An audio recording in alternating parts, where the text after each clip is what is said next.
Hello আমার ছোট্ট বন্ধুরা, আমি চতুর মামা আর আমি চলে এসেছি তোমাদের জন্য আজ আরও একটা নতুন গল্প নিয়ে। তো আজকের গল্পের নাম হচ্ছে গজু হাতিয়ার মিষ্টির রহস্য। তো গল্পটা কিন্তু তোমরা অনেক মন দিয়ে শুনবে, কারণ এই গল্পে রয়েছে অনেক মজার এবং শেখার জিনিস। তো চলো গল্পটা প্রথমে শুনে নিই। একদিন এক দূর গ্রামের পাশে ছিল এক ছোট্ট বন। সেই বনে থাকতো এক মোটা আর মিষ্টি ভালোবাসার এক খোকা হাতি। তার নাম ছিল গজু।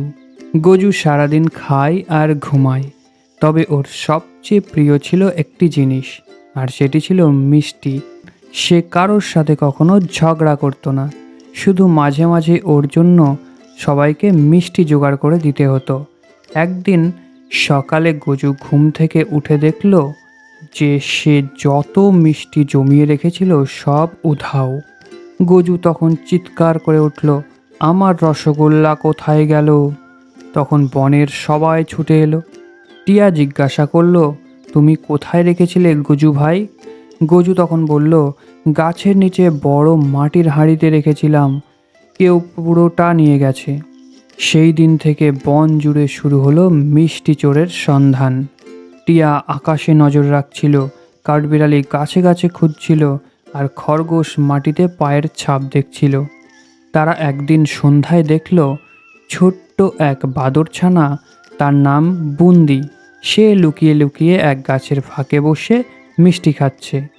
গজু এসে তখন বলল, তুমি চুরি করেছো আমার মিষ্টি। বুন্দি মাথা নিচু করে বলল, আমি 3 দিন কিছু খাইনি গজু ভাই, তাই লোভে পড়ে খেয়ে ফেলেছি, মাফ করো গজু দাদা।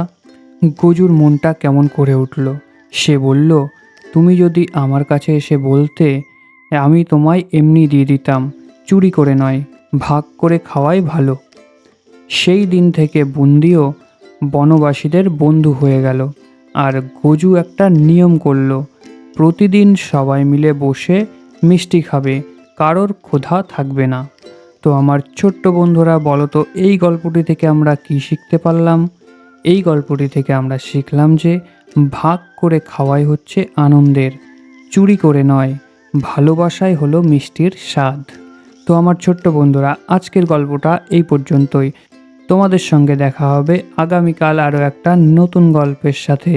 তো ততক্ষণ পর্যন্ত তোমরা খুব ভালো থাকো, সুস্থ থাকো আর আনন্দে থাকো।